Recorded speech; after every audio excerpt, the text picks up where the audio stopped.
This is Newsroom. Hello and welcome. Once again from Johannesburg in South Africa, I'm of course Eben Jensen. This show is very much live, broadcast from our studios in Auckland Park.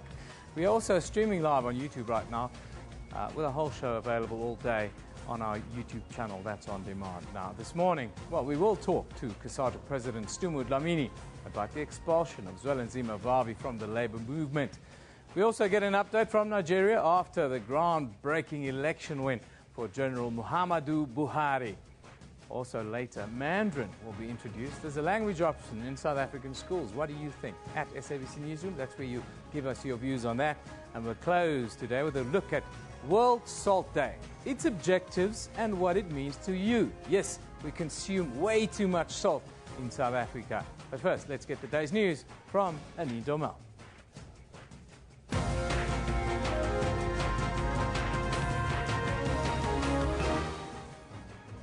Good morning, I'm Anine Dormal. Let's just have a look at the stories making headlines today.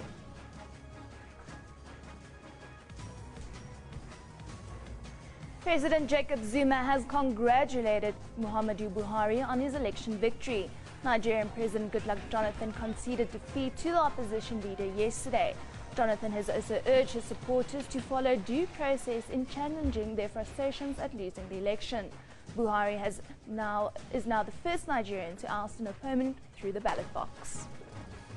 Both of us were very happy with the results. We are happy that at last democracy is the way to go in the continent.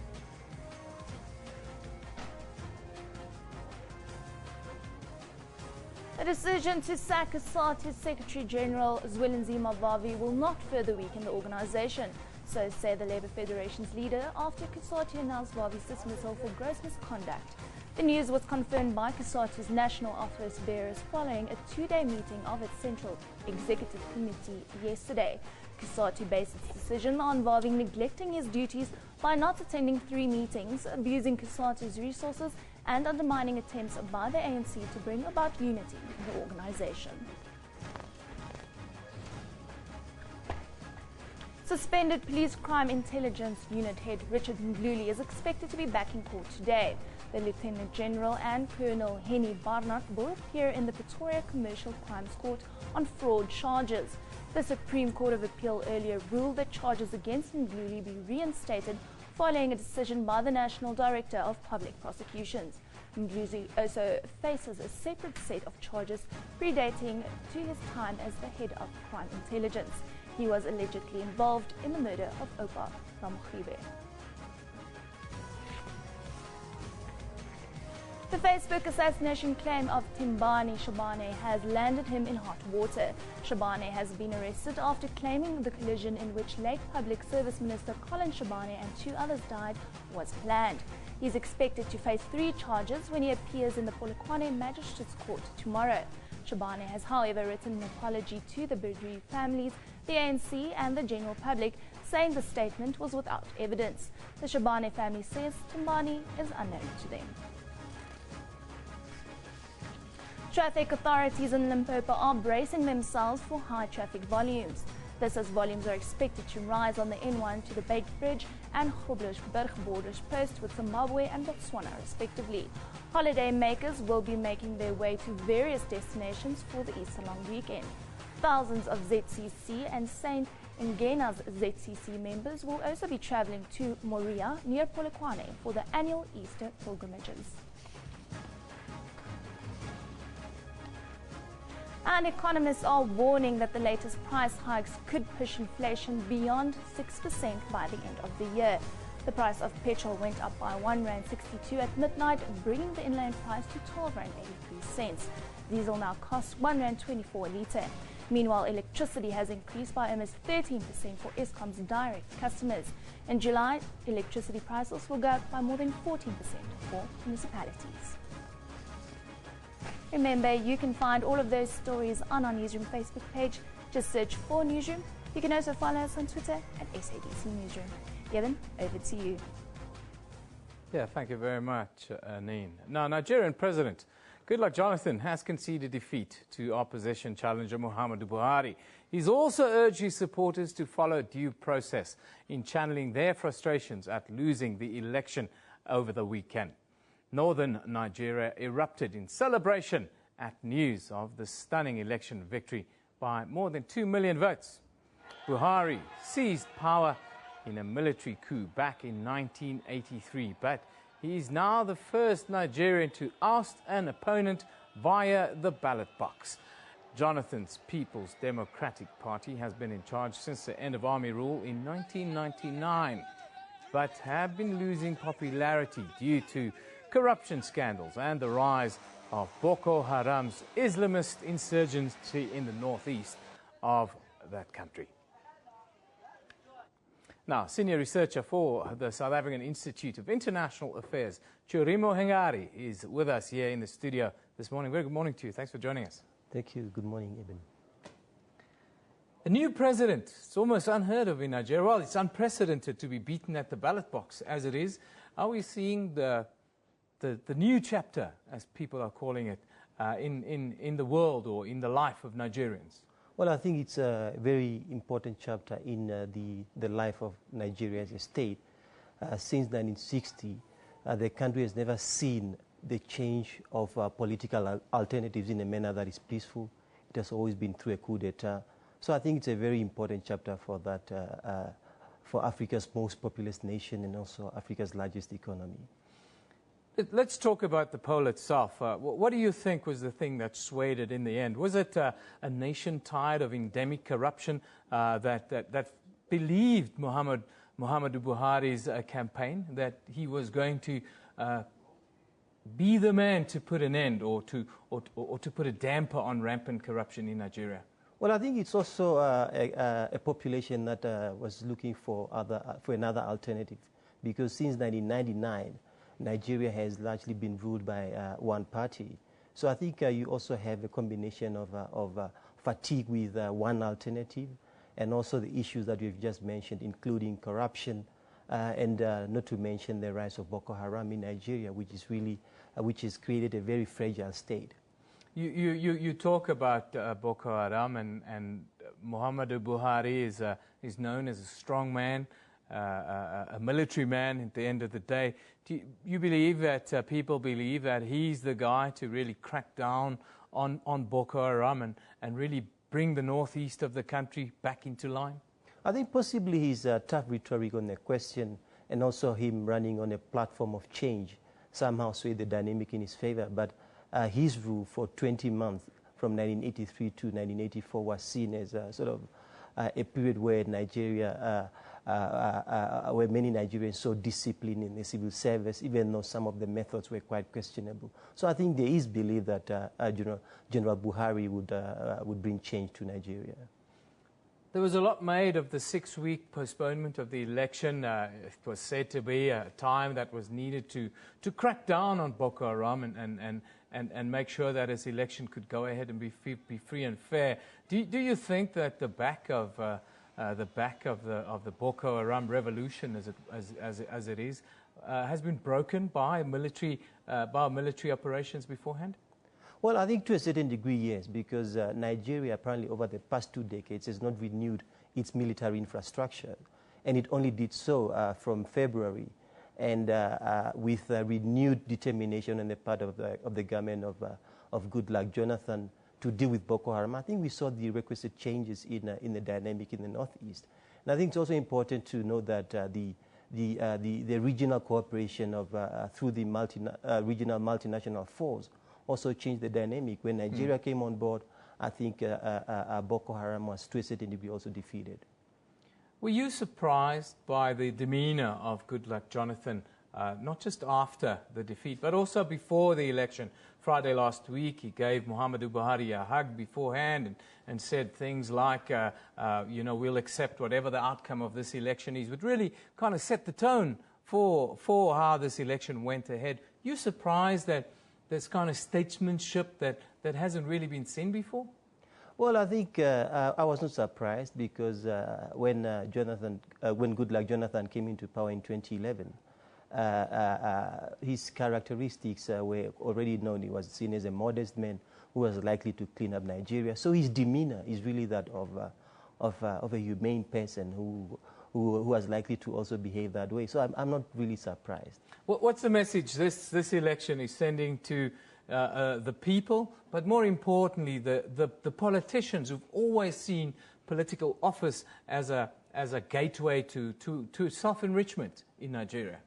Well, I think since Buhari is coming in on a platform of change, and corruption is also one of the key issues on the agenda, we are likely to see a new chapter in Nigerian politics. There's no doubt about that.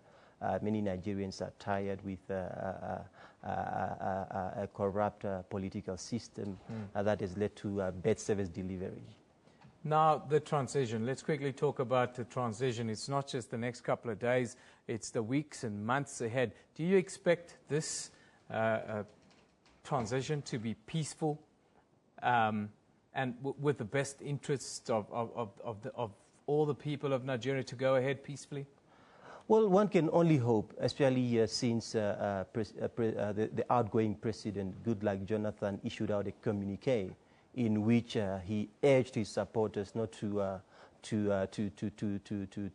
to the streets or to engage in any violent confrontations, because the ambitions of one person are not worth the death of a single Nigerian. So I think that was quite positive on his part, and possibly that message will be followed by by his supporters.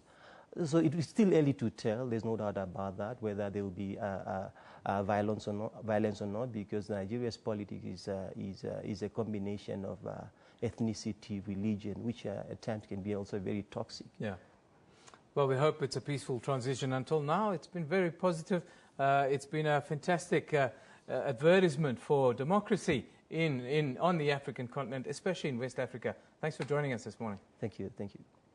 Well, that is from the South African Institute of International Affairs, Jerima Ngari, joining us this morning, talk about, well, this historic win for Muhammadu Buhari in Nigeria's elections take place over the weekend. Of course, final results announced late yesterday, and it was the first time that a sitting president, has been ousted at the ballot box. But let's take a quick look at some of your views on our social media pages.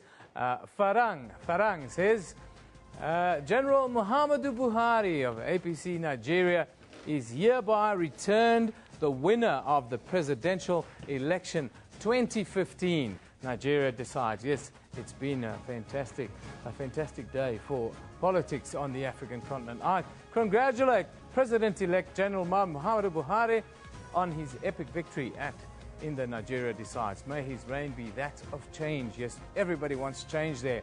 Happy new month, happy new president, happy new Nigeria. God bless Nigeria, says DJ.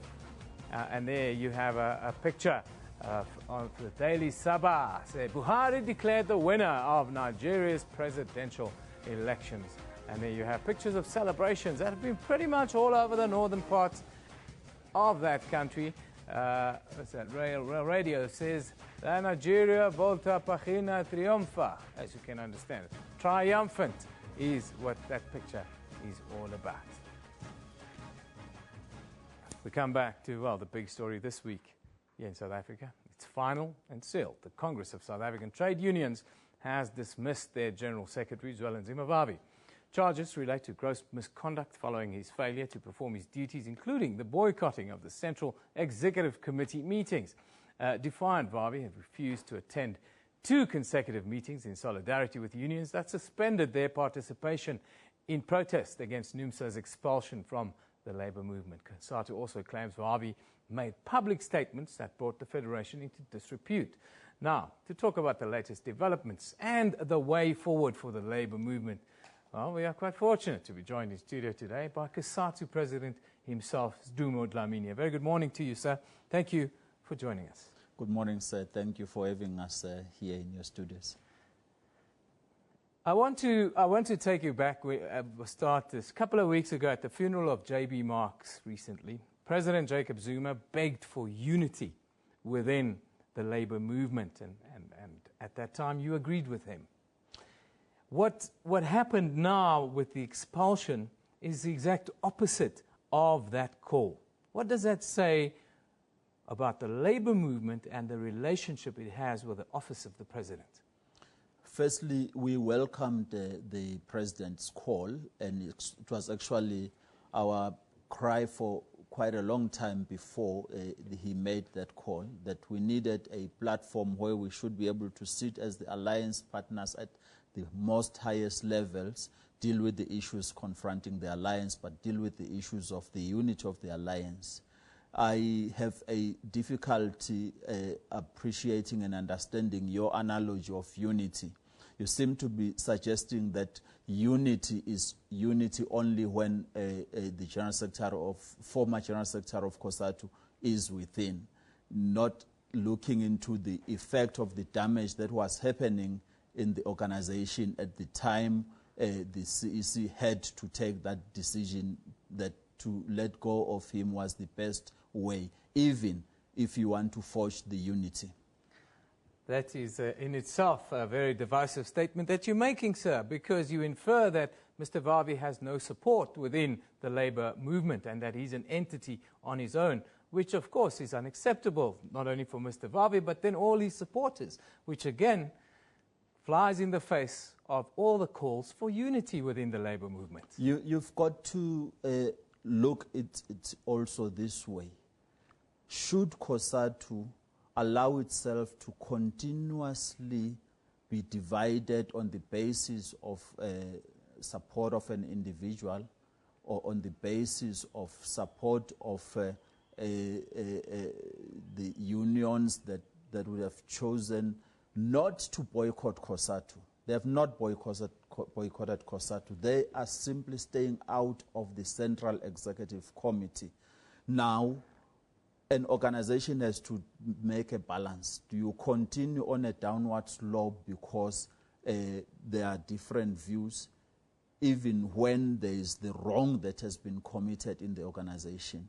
You were there on the 29th of March when that open media briefing by our former General Secretary, daring COSATU, even if you fire me, I'm defying you in public, I'm not going to attend any of your meetings going forward. That's the CEO of the company. What would you do if it was your organization? Your constitution says, sir, that you can only, this decision of firing this man can only be ratified at a national Congress. That's according to your constitution. Yes. So your firing of this man, in a way, is then unconstitutional because it's unratified by the members. That's a wrong reading of the constitution of COSATU. To take that action using section 10.4 of COSATU is constitutional. To appeal against that decision at a national congress is constitutional. I want to give a voice to some of your critics, and I would like you to respond, because there seem to be a lot of people who are criticizing you in particular within this this matter. Now, critics like former COSATU presidents, and I won't name them, but they're in the media right now, they say that you in particular have forsaken the needs of the workers and you are turning COSATU into a political party. What do you say to that? Look, firstly, those people are in political parties themselves. One of them is a deputy president of COPE. Another one tried to be a deputy president of COPE. He failed. They would have led COSATU at their time. They left COSATU. We are the current leadership doing our bit at our time. We shall go. COSATU shall remain. But they should look clear. Those people who are accusing us of turning COSATU into what they call a lapdog of the ANC, they themselves are out there working to form a workers' party themselves because they want to contest elections. We're not about contesting elections. We're a trade union federation. The way forward, sir, how do you unify the labor movement going forward? If you think contextually over the weekend, the ANC NEC said expulsion of Vavi will be detrimental to unity in the labor movement. That's not me saying it. That's from the ANC NEC over the weekend. Again, I can throw this cap I'm wearing and put on another one and say you are wrong. There is no NEC discussion or decision like that. Were I to open up what that NEC said, that NEC says what type of a COSATU, when the wrong continues to happen, wrong things are happening in public, people admit to have committed wrong, and COSATU does nothing. That's what that NEC said, as opposed to that view. Going forward, we must be united behind the decisions of the Federation and work hard to unite. We'll be going to the ground, speaking to workers. They will pelt us with stones, but they will still listen to why and how did we reach such a decision. At the end, we are going to be united behind that decision. What about confidence? How do you restore confidence in the short term? Well, the issue of confidence is a relative one. I may have lost confidence in your view. There may be the other friend there who still have confidence. It's South Africa. We are a democratic country. We are working, not worried about whether people like us or not, guided by the principles, the core founding principles of the Federation, which we are defending in the interest of the class, the working class. I thank you for coming in today. It's commendable that you came in today and you confronted what is a very difficult situation, not just for the labor movement, but for the entire country. I thank you, and it's commendable for coming in today and confronting these difficult questions that I put to you. Thank you. That is COSATU President Stu Dlamini giving, well, his view of what is a very difficult time for the labor movement here in South Africa. But he says he's confident that it can be overcome, confidence will be restored, trust will be restored. Thank you. Let's take a look at our tweet of the day. Well, something totally different. It comes from Ryan Cummings. Overwhelmed with emotion, not because the APC won or because Buhari won, but because Nigeria's democracy won. How it must feel to be Nigerian today. Yes, it is great to be Nigerian today. But let's also, as Africans, commend Nigeria because it is an important part, an important nation, the biggest nation on the African continent. And what happens in Nigeria, in a way, resonates throughout the rest of the continent, very much as is what happens in South Africa, especially within our labor movement. Let's now take a look at the front pages from around the globe today. We go to Europe first. The Times there, well, there's a video of the last moments on board the doomed Germanwings aircraft has been found on a mobile phone memory card. The recording was made from near the back of the Airbus A320. Very interesting. In the USA, the Washington Post, celebrations broke out in Muhammadu Buhari's hometown after the opposition leader won the presidential election by more than 2 million votes. And then, moving to the New York Times, well, they also lead with Muhammadu Buhari's victory, which many Nigerians considered a big step forward after previous elections were marred by fraud and incumbents clinging to office, violence, hundreds of lives lost, more than 800 in the previous election there. Now let's take a look at what's happening here in our own country, South Africa. We start in the Western Cape, where 2 by-elections will take place as the DA and the ANC will contest Ward 72 and Ward 7 in Ceres. We stay in Cape Town. The Sport and Recreation Minister, Vigile Mbalula, will speak to progressive youth at UCT, that's University of Cape Town's Jameson Hall, on a radical approach to fighting apartheid legacies in institutions of higher learning and training. That will happen this evening. Then we move to Bloemfontein in Free State. A man and his 16-year-old son are expected to appear in the Welkom Magistrates Court on charges of forced sexual assault after allegedly trying to get a dog to have intercourse with an employee. I think actually an employee forced to have intercourse with a dog. The man was working as a security guard at their business. Time for us now to take a short little break. You're watching Newsroom here on SABC News.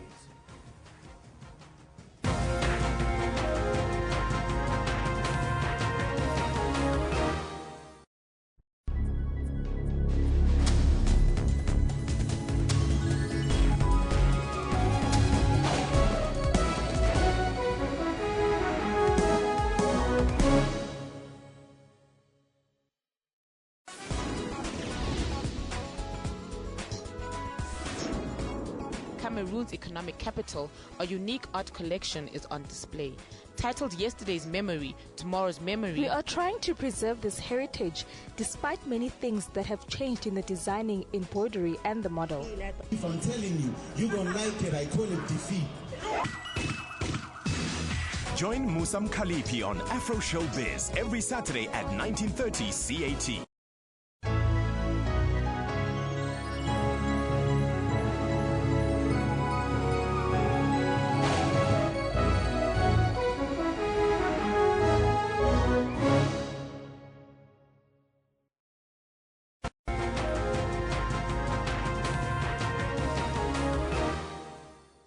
Welcome back. This is Newsroom. Now, racism in Cape Town has been making headlines, but could Gauteng be the most racist province? Well, in the last financial year, the Human Rights Commission received 260 complaints of racial incidents, with Gauteng in first place with no less than 94 complaints.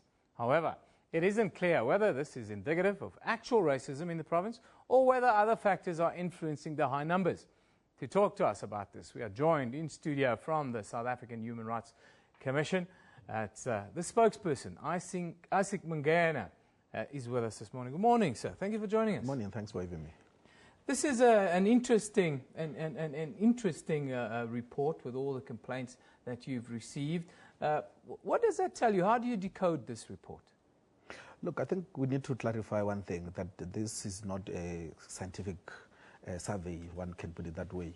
It is actually based on the number of complaints that the Human Rights Commission is receiving across the country, and Gauteng has been leading in terms of the number of racism complaints that we have been receiving. And this can be because of several reasons. One, because of maybe our offices in Johannesburg is closer, it's in close proximity to most public transport. People can just walk in and lodge complaints, or also the fact that maybe people in Gauteng are actually aware of their rights, and they come through to report when there are violations, as compared to places like Northern Cape, which we have offices in Uppington, far from Port Noloth, 5 hours actually drive to our offices. It means the person in those far-flung villages cannot be able to take transport to come to the Human Rights Commission to lay complaints. Okay, so there is that kind of dynamic, though. Indeed. On a wider question, are we seeing an increase in racism in general and racial incidents, racially fueled incidents in South Africa? Indeed, we are receiving lots of racism complaints as the Human Rights Commission. In fact, last year, of all the 10,000 cases that we dealt with throughout the year, racism was the highest complaint, and it's a very worrying trend, and it really shows that there is a lot that we really need that really needs to be done to basically deal with issues of racism in the country. And most of that racism is actually coming from the social media, which also gives us an idea that people are not being responsible on social media. People get hurt in the process of tweeting or Facebooking, and they just write stuff on social media against others. Racial intolerance, xenophobia, and even religious intolerance is coming up on social media most.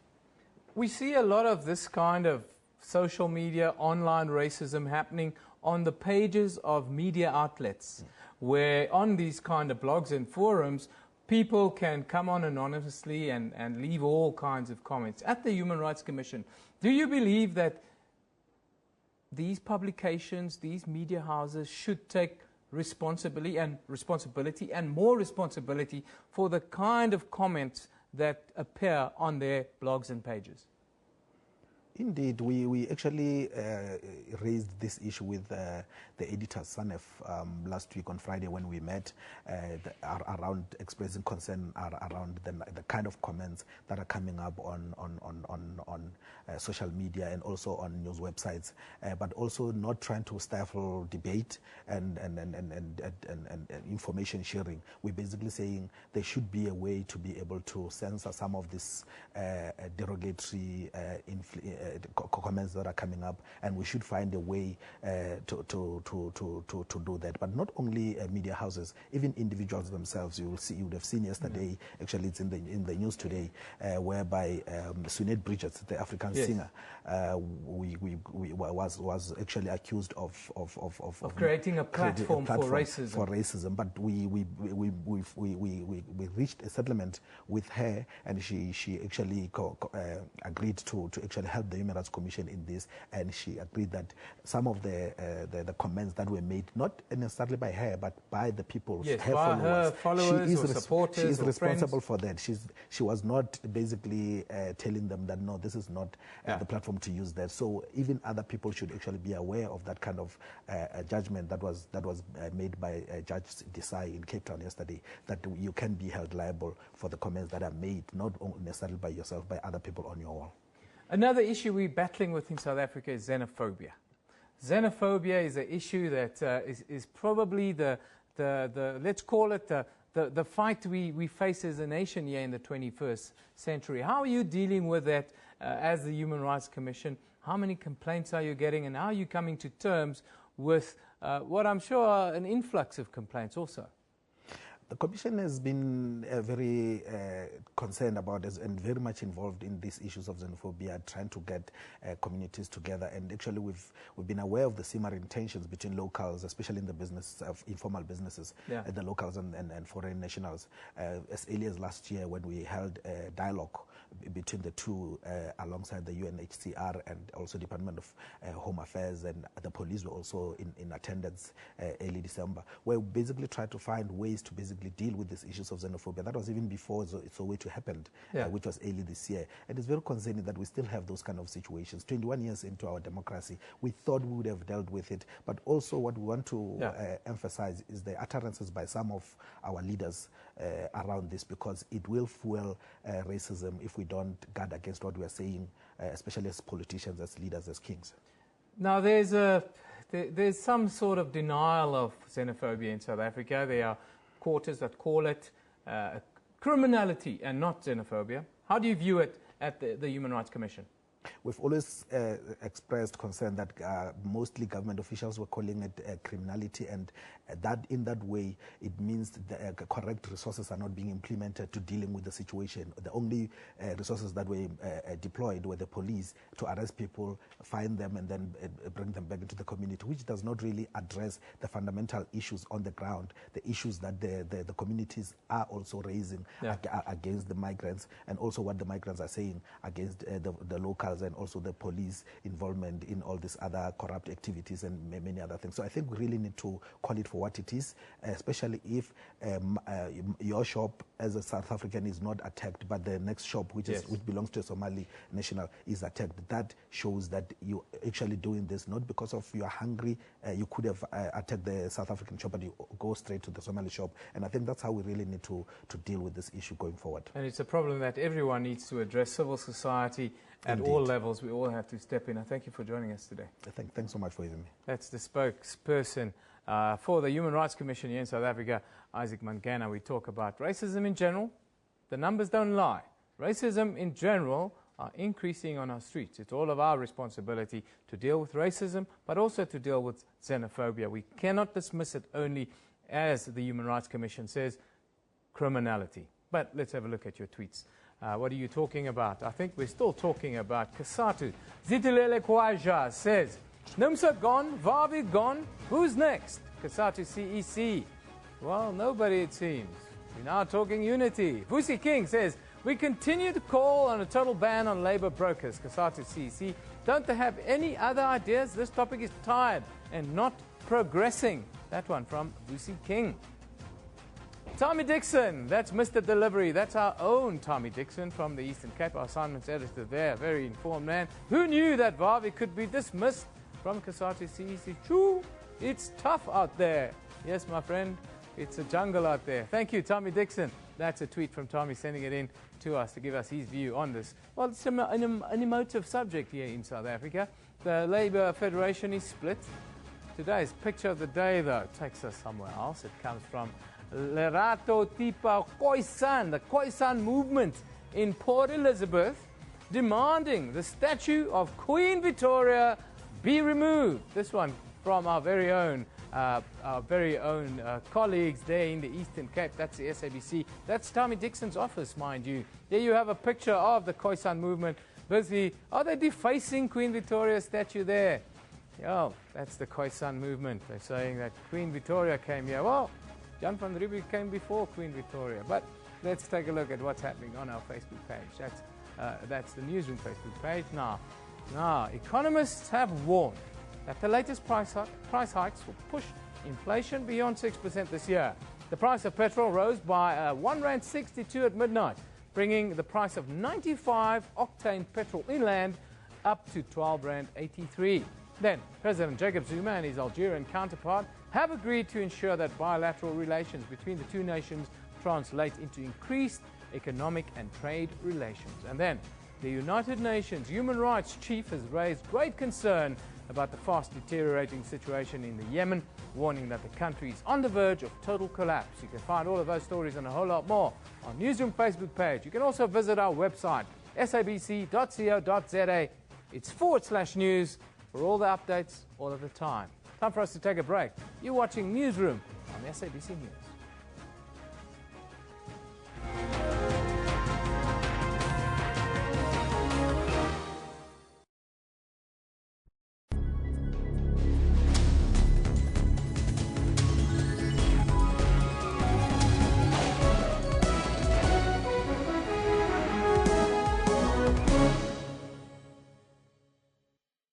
Hi people, we are getting there, and thanks to you, Pati is set to become our country's 12th official language. Here's today's word. Substitute. Replacing a drinking buddy with somebody more fun. That has gone out of the ballpark. That's more like it. Help make Pati South Africa's 12th official language. Sign the petition today. I've got a credit card.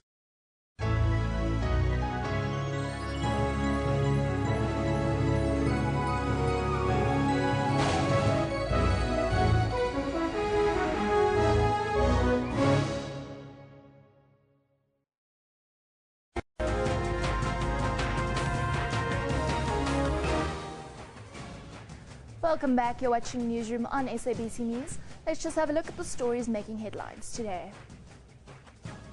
President Jacob Zuma has congratulated Muhammadu Buhari on his election victory. Nigerian President Goodluck Jonathan conceded defeat to the opposition leader yesterday. Jonathan has also urged his supporters to follow due process in channeling their frustrations at losing the election. The decision to sack COSATU's Secretary General Zwelinzima Vavi will not further weaken the organization, so say the Labour Federation's leader, after COSATU announced Vavi's dismissal for gross misconduct. The news was confirmed by COSATU's national office bearers following a two-day meeting of its Central Executive Committee meeting yesterday. Suspended Police Crime Intelligence Unit head Richard Ndluli is expected to be back in court today. The Lieutenant General and Colonel Henny Barnard will appear in the Pretoria Commercial Crimes Court on 4 charges.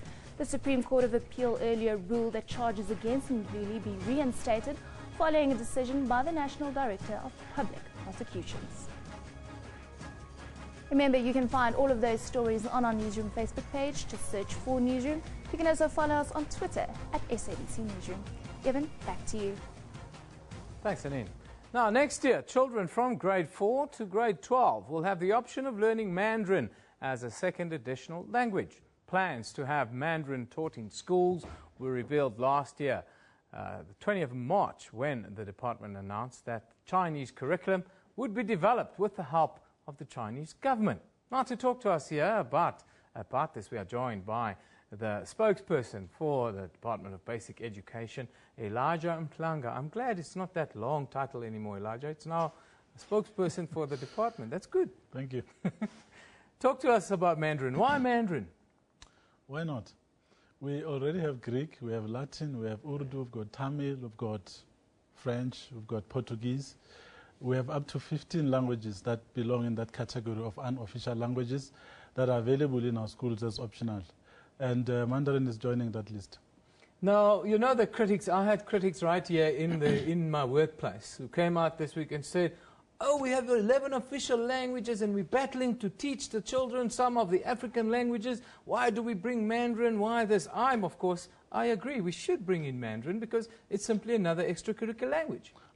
Absolutely. But apart from that, China is South Africa's biggest trading partner. We have a lot of students that are in universities in China. We have a lot of South Africans that are in China doing business. So it makes sense that we learn their language. In addition to that, China is assisting us with some of our math, science and technology work that we are doing in terms of curriculum implementation. So we need to get even closer to them by learning and speaking their language.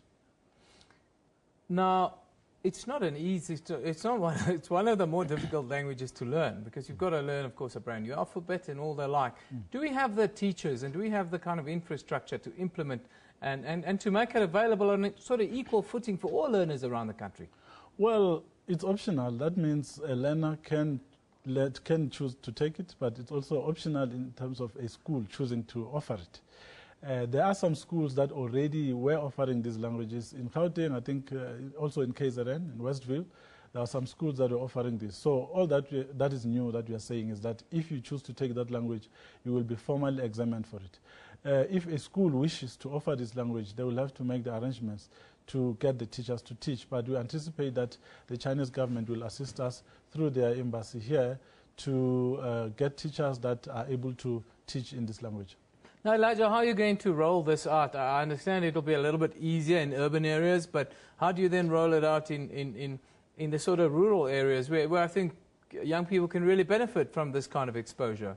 Well, you know, if a school is really serious and parents do agree that there's a need for their children to learn this language, then arrangements will have to be made. They might even bring someone from China to come teach in that particular school that language. Or even arrange that somebody from that area teaches a cluster of schools in a particular geographical area. So some type of setup like that might become applicable to ensure that those that want it actually enjoy the benefit. Cost. People always talk money in this kind of. Who's going to pick up the tab for this? And tell us more about this cooperation model that we're working with the Chinese government. Yeah, they're assisting us in terms of curriculum implementation. And in fact, we have a formal agreement through the Department of International Affairs, but also as a Department of Basic Education. The minister has visited China several times, and some of the things that we are doing to improve our math situation, we are doing in partnership with the Chinese government. And it's not just China. There are many other countries that are assisting us as well. So now this is part and parcel of implementing that agreement. And we expect that it will benefit us because the world has become too small now that everyone needs to be able to speak at least one or two foreign languages. And we have some of our officials say that when they go to France, they speak in French, and all South Africans, although they travel there with us, we get lost because she feels at home when she's there, and we feel like, you know, we are excluded. So there are many advantages to this, and we wish that people could embrace this. That's what I say, but of course, you know, some of our viewers don't have the same view on this, and we've taken a question of Facebook, off our Facebook page this time. The viewers say, yeah, let's take a few of the comments quickly, and you can somehow respond to the comments. I'll read that viewer's question. Okay, there we go. No, is that the wrong one? Give us the right one there, Johan. Okay, while we wait for the comments, the viewer question was, shouldn't the same money used in the training and hiring of new teachers teaching Mandarin be used to improve maths and science? There's a budget for everything. There's a budget for maths, there's a corporation for maths, we have a maths office at the department, we're working with all our stakeholders, the Maths Foundation, we're working with Japan, we're working with the British, we're working with everyone to improve the maths performance when it comes to learner performance and school performance. But this one, we are saying it's optional, so parents will have to agree to it. If you don't want it, don't take it. If you don't want your child to take it, tell them not to do it. Well, Elijah, it's as simple as that. I'm going to get my child to do Mandarin because I think we need to broaden our horizons. I think it's a fantastic thing that you're introducing at the department because we need it, and we need to have a multipolar world where we open our children's eyes to more than just the traditional French-German. I did German in school, and to be honest, I hardly speak it today because there's no place for me to speak it. So, Elijah, thank you very much. I thank you for joining us also to come in and talk about this issue, because we've had a lot of traction on this story on social media. A lot of people involved in it. Of course, in South Africa, we always see the worst. We go, why Mandarin? Why don't we use the money for something else? Well, let's just try and widen our horizons a little bit. There is a budget for the other stuff. And it's optional, by the way. You don't have to let your child do Mandarin. Anyhow, thanks, Elijah. Thanks for coming in today and clearing up this thing, because at times, you know, there's always an emotional response to everything in South Africa. Thanks once again. Thank you. That's the spokesperson for the Department of Basic Education, Elijah Mklanga, joining us, talking about why they're introducing Mandarin in South African schools. Today we close, well, with a bit of news, well, something that you're not always thinking about. It's World Salt Awareness Day today, the 1st of April. And the focus, well, the focus will be on the health of children. Like adults, children consume more salt than the maximum recommendation every day. Simple measures need to be taken to help reduce the salt intake and therefore reduce the number of people suffering from heart disease and strokes. Now, from our Durban studio, we're joined by the Science and Program Development Manager at the Heart and Stroke Foundation of South Africa, Christelle Crickmore. Good morning, Christelle. Good morning. How are you? Very good today. Please tell us more about the theme for this year's World Salt Awareness Week. Well, the theme is all about children, and it's giving children a healthy start in life. We're also asking the food industry to reduce the amount of salt that they add to foods that they want to market to kids, and also to stop the marketing of foods high in salt to kids. You know, it's really the focus all about children, and we want to get them the best start possible in life. How exposed are our children to salt overload in the sort of day-to-day lives? So we don't, unfortunately, have national data on how much salt children are eating. However, we know that adults are consuming about twice the amount of salt that they need on a daily basis. And experts believe that the same is true for children, mainly because they often eat the same meals that the parents are eating, and also they're exposed to this unhealthy environment, the unhealthy foods, lack of physical activity, and high amount of processed foods that they are consuming. And more than half of the salt that we're getting in on a daily basis is actually coming from our processed foods. So processed foods is something that you have to sort of stay away from and keep your children away from. But what if you live in a household where say your partner, like in my house, your partner is very heavy-handed with the salt? How do you deal with that? So first and foremost, I think you've hit the nail on the head. So we can't only blame processed foods, okay? That's a part of the problem. However, there's still almost about a half of the salt that we're getting in on a daily basis we add ourselves. And you mentioned while cooking and at the table. So that's the place that we have control over and that we need to start with. So it's by taking a gradual approach. Stop putting the salt shaker right on the table and adding salt without even tasting your food. And then gradually reduce the amount of salt you add while cooking. And, you know, look for other alternatives to get flavor into your foods. Like, for instance, there's all sorts of lovely fresh and dried herbs and spices you can add. Things like curry powder, rosemary, parsley, Italian herb mix, vinegar, lemon juice, all those things can add flavor to food while not overdosing on the amount of salt you add. Because I think people have this perception that if I reduce my salt, my food's going to be tasteless. And that does not have to be the case. You can still make delicious food by just reducing your salt intake. And how do we as parents ensure that our children get less salt, and how is government sort of regulating this at the moment? Yes, so first and foremost, I mentioned the processed foods, and luckily, in a groundbreaking move, our government in 2013 passed legislation that basically mandates the food industry to reduce the amount of salt in certain processed foods. Yeah. So a whole host of processed foods have been chosen that are very popular among South Africans. And next year, June 2016, is the first sort of benchmark where they would have to reduce the salt, with a further reduction in 2019. So that's one part of the problem. The other part is obviously what we do at home. So for parents, we cannot expect our children to be active and to eat healthy if we're not doing the same. So it's about, when we're preparing food, let the children join in. Show them that you're using less salt while cooking. Yeah. Tell them to taste the food, and do they really need to add salt when they're at the table? Try and make fresh foods, try and eat as many unprocessed foods as you can. Lots of vegetables, lots of whole grains. Get the kids involved. And it's really a plea to lead by example to all parents and caregivers of children. We really are so responsible for how our children grow up.